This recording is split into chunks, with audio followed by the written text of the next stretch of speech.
12 বছরের ভিভোর এক্সপিরিয়েন্স কেমন? এক্সপিরিয়েন্স তো খুব ভালো। একটা বিদেশি ব্র্যান্ড যখন একটা অন্য কান্ট্রিতে এসে যখন অন্য সেই কান্ট্রির লোকের সাথে বা সেই কাস্টমারের সাথে কাজ করছে, তো তার যে কালচারটা, সেই কালচারটাকে বোঝা এবং সেটাকে অ্যাডপ্ট করা, সেটা আমার মনে হয় একটু ভিভোর ক্ষেত্রে ইজ কমপ্লিটলি ডিফারেন্ট। যখন মার্কেটে আপনারা এন্ট্রি করলেন, তখন একটা ফোন কেনার জন্য কাস্টমারের ডিম্যান্ড আর আজকের ডেটে একটা ফোন কেনার জন্য কাস্টমারের যে ডিম্যান্ড, এইগুলো তো ক্রমশ চেঞ্জ হতে থাকছে। সো এই প্রেফারেন্সটা কিভাবে বদলালো? এটা actually this is the key strategy for Vivo to the brand, to the consumer, to understand the consumer. to understand the consumers.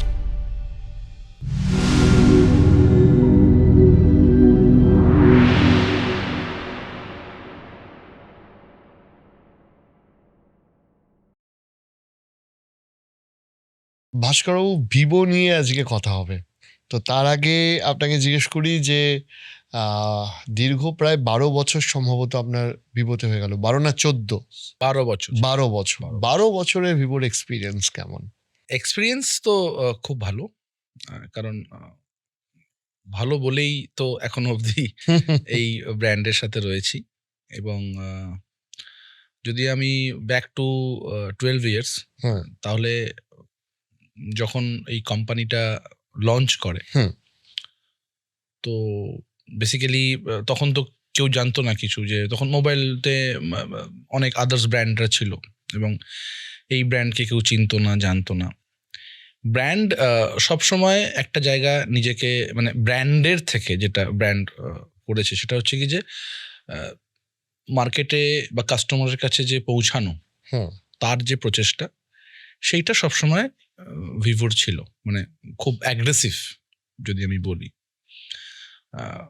এবং সেখানে যে কটা স্ট্যান্ডার্ড বা যে কটা উইন্ডো প্রয়োজন in terms of product visibility, তারপরে আজকের ডেটে যেটা সবচেয়ে প্রয়োজন একটা ব্র্যান্ডের জন্য, যে তার স্ট্রাকচার, ইনফ্রাস্ট্রাকচার, সেইটাকে ফার্স্ট প্রায়োরিটিতে রাখা।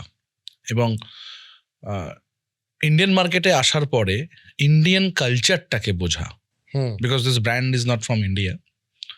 সো একটা বিদেশি ব্র্যান্ড যখন একটা অন্য কান্ট্রিতে এসে যখন অন্য সেই কান্ট্রির লোকের সাথে বা সেই কাস্টমারের সাথে কাজ করছে, বা অ্যাজ এ আমরা এমপ্লয়ি যেভাবে কাজ করছে, তো তার যে কালচারটা, সেই কালচারটাকে বোঝা এবং সেটাকে অ্যাডপ্ট করা, সেটা আমার মনে হয় একটু ভিভোর ক্ষেত্রে ইটস কমপ্লিটলি ডিফারেন্ট। এবং সেই জায়গাটাতে ভিভো অনেক অ্যাগ্রেসিভলি টাইম এবং মানি এবং তার স্ট্র্যাটেজি স্টেপ বাই স্টেপ সেটাকে বিল্ড করতে পেরেছে। এবং সেই বিল্ড করতে পারার জন্য যে ট্রাস্ট তৈরি হয়েছে towards the brand, for customer perspective যদি বলি, অ্যাজ এ এমপ্লয়ি পার্সপেক্টিভ বলি, যদি আমি স্টেক হোল্ডার্স বলি, যেমন আমাদের ডিস্ট্রিবিউটার্সরা আছে বা রিটেলার্স পার্টনার্সরা আছে, এই এই এই ট্রাস্টটা খুব তাড়াতাড়ি গেইন করতে পেরেছে ভিভো লাস্ট 12 ইয়ার্সে। এইটা আমাকে বলুন যে ধরুন যখন মার্কেটে আপনারা এন্ট্রি করলেন, আপনি একদম শুরুর সময় থেকেই ছিলেন, তখন একটা ফোন কেনার জন্য কাস্টমারের ডিম্যান্ড আর আজকের ডেটে একটা ফোন কেনার জন্য কাস্টমারের যে ডিম্যান্ড, এইগুলো তো ক্রমশ চেঞ্জ হতে থাকছে। সো এই প্রেফারেন্সটা কিভাবে বদলালো বা টাইম টু টাইম কিভাবে পরিবর্তিত হচ্ছে?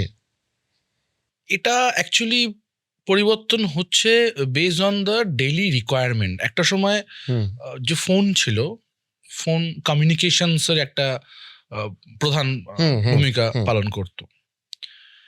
সেটা আস্তে আস্তে ইভলভড হয়ে যায় ডেইলি রিকোয়ারমেন্টসে। আজকের ডেটে ফোন শুধু কথা বলার জন্য নয়, ফোন শুধু SMS বা কমিউনিকেশনস করার জন্য নয়, ফোনস দিয়ে আপনি অনেক ডেইলি কাজ করছেন বা আমরা করি। আজকে আমরা সমস্ত পার্টটাই এই ডিজিটালে পার্টে চলে এসেছে। জীবনের একটা বিরাট বড় একটা মানে it was a lifestyle product previously, now it's a necessary product. এবার এর মধ্যে অনেক উপাদান আছে, এর মধ্যে অনেকগুলো বৈশিষ্ট্য আছে, মানে অনেকগুলো জায়গাতে ক্ষেত্রে তার অনেক চেঞ্জেস আছে। যেমন ইন্টারনেট এসছে, 2G 3G 5G 4G 5G এই পার্টটা এসছে, ডিজিটাল প্ল্যাটফর্মে শিফট হয়ে গেছে।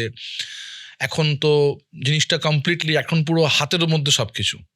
হ্যাঁ, তো এই যে মিডিয়া হোক বা এই যে আজকের ডেটে একটা যে কোনো একটা কমিউনিকেশনস দেওয়া এবং সেটা সোশ্যাল মিডিয়ার মধ্যে ছড়িয়ে দেওয়া, সেটা ভালো হোক খারাপ হোক যাই হোক, এই যে পুরো ব্যাপারটা, এই যে পুরো ম্যাটারটা, এটা থ্রু ফোন। একটা সময় কম্পিউটার ছিল, দেন কম্পিউটারের থেকে সেটা ল্যাপটপে শিফট হলো, এখন সেই পুরো পার্টটা চলে এসছে ফোনে, বড় অংশ ফোনে, বড় অংশ ফোনে চলে। মানে আগে একটা মেল করতে হলে কম্পিউটার খুলতে হতো, এখন ফোনে হয়ে যায়। মানে ব্ল্যাকবেরি ওয়াজ আ ফার্স্ট ব্র্যান্ড যদি আমি বলি, যে প্রথম মেলের সার্ভিস নিয়ে, দেন নোকিয়া ওয়াজ দেয়ার। আজকের ডেটে মেলের জন্য তো আর কেউ ল্যাপটপ বা কম্পিউটারে যায় না, it's completely on phone based হয়ে গেছে। আজকের ডেটে একটা সময় আপনাকে পয়সা পাঠাতে গেলে ব্যাংকে দাঁড়াতে হতো, বা ইলেকট্রিক বিল দিতে হলে ইলেকট্রিক বিল অফিস যেত, এভরিথিং ইজ ম্যানুয়াল তখন ছিল। বাট এখন সেটা সম্পূর্ণভাবে ডিজিটাল হয়ে গেছে, এবং ডিজিটালের যে platform that is mobile phone. তো এই যে চেঞ্জেসটা হচ্ছে, এই চেঞ্জেসের সঙ্গে সঙ্গে যে মানে টেকনোলজির যে চেঞ্জ হচ্ছে, সেই টেকনোলজির সঙ্গে যে মেন উপাদান ফোন, মোবাইল হ্যান্ডসেট, সেই ইন্ডাস্ট্রি বা সেই ব্র্যান্ডগুলো সেভাবে চেঞ্জ হচ্ছে ইন টার্মস অফ ফিচার্স বলুন, বা তার যে রিকোয়ারমেন্টগুলো থাকবে, নিডসগুলো আছে, সেই নিডসগুলো কাস্টমার্সকে যখনই দেওয়া হচ্ছে, কাস্টমার তার উপর বেস করে বলছি এটা তো খুব স্বাভাবিক, কিন্তু একটা হয় যে কাস্টমার একটা ইন্ডিকেশন দেয়, আর কোন ব্র্যান্ড সেটা প্রপারলি পিক করতে পারছে সেইটার ওপর ডিপেন্ড করছে সেই ব্র্যান্ডটার ফিউচার কীরকম হচ্ছে। যে ভিভোর এই সিস্টেমের জন্য যে কাস্টমারের রিকোয়ারমেন্ট, ডেফিনেটলি তারা বেটার ফুলফিল করেছে বলেই অন্যান্য ব্র্যান্ডের থেকে তারা আজকের ডেটে এগিয়ে গেছে। এই প্রসিডিওরটা আপনারা কিভাবে মেনটেন করলেন, যে how to know your customer, KYC of your customer? সবচাইতে আগে বুঝতে হবে হচ্ছে কাস্টমারকে, এবং কাস্টমারের ডেইলি যে ওয়ার্ক বা ডেইলি যে রিকোয়ারমেন্টস, সেইটাকে বুঝতে হবে, মানে বোঝার চেষ্টা করতে হবে। And Vivo have a separate team for that. এবার আমি যদি আমার একটা ফোনের জেনারেশনস নিয়ে বলি, যে যদি একটা ভি সিরিজের কিছু ফোন আমাদের আছে, তো ভি সিরিজের যে ফোন, সেই ফোনে আমরা লাস্ট 3টে জেনারেশনে আমরা শুধু এই মানে এই যে বিয়ে মানে ওয়েডিং যে সাবজেক্টটা, এটার ওপরে অ্যানালাইজ করেছি যে আচ্ছা, এত বড় একটা আনন্দের জায়গা বা এত বড় একটা উৎসব, it is pan India level, এটা শুধু বেঙ্গলে না, সেইটাকে কিভাবে আর এর ইউটিলিটিটা আরও কিভাবে বাড়ানো যায়। কারণ সেখানে একটা বিভিন্ন রকম অনুষ্ঠান, অনেকটা লং টেনিয়ার, 4 দিন 5 দিন 6 দিন 7 দিনের একটা লং টেনিয়ারের একটা অনুষ্ঠান, সেখানে সব ফ্যামিলি একসাথে গেট টুগেদার হচ্ছে, সেখানে অনেক ভিডিও, সেখানে অনেক ফটো, সেখানে অনেক রকম যে প্রত্যেক দিনের যে প্রোগ্রামগুলো, এইটার সাথে এই সাবজেক্টের সাথে কাস্টমারকে যখন কানেক্ট করা হলো ওই সিরিজটা দিয়ে, যে কোনো একটা পার্টিকুলার মডেল দিয়ে আমি বলছি, তখন কিন্তু কাস্টমারের সাথে ওই ব্র্যান্ডের কানেকশনটা বাড়ছে, মাইন্ড কানেকশনটা বাড়ছে।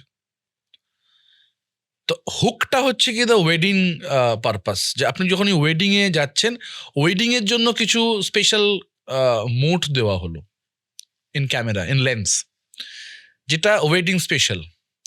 এই যে হুকটা, এই যে রিকোয়ারমেন্টটা, এইটা কাস্টমারের ক্ষেত্রে ইটস ভেরি লাইক লুক্রেটিভ। আজকের ডেটে আপনাদের কি মনে হয় যে কাস্টমারের প্রাইমারি ফোকাস ইন জেনারেল কোথায় আছে? Camera? It's depend actually, it's depend, but mostly camera is a very important একটা। এবার এইটার ওপর বেস করে মানে এই যে রিকোয়ারমেন্টস গুলো, এটার উপর বেস করে ব্র্যান্ড আজকের ডেটে ইনভেস্টমেন্ট বলুন বা তার যে স্ট্র্যাটেজি বলুন বা তার যে প্রমোশনস বলুন, সেগুলোকে লিঙ্ক করছে। এবং সেখানে আমরা যেমন মানে ভিভো ইন্ডিয়া থেকে we took 60 professional photographer as a customer, but তারা ফটো শুট করতে ভালোবাসে। এবং তারা নিশ্চয়ই ফটোশুট করে আপনাদের ড্রব্যাকস গুলো আপনাদেরকে আবার হ্যাঁ দেবে। জানাচ্ছে। হ্যাঁ, একটা ওয়ার্কশপ হচ্ছে, ওয়ার্কশপটা ইন্দোনেশিয়াতে হচ্ছে। মানে এবার এই 50টা কাস্টমারকে নিয়ে যাওয়া, তাদেরকে ওখানে ফটোশুট করানো, তাদের থেকে এক্সপিরিয়েন্স নেওয়া এবং তার উপর কাজ করা, this is the important things, or this is the basic strength I can say, or the you know the key strategy for Vivo to the brand, to the consumer, To understand the consumer. to understand the consumer.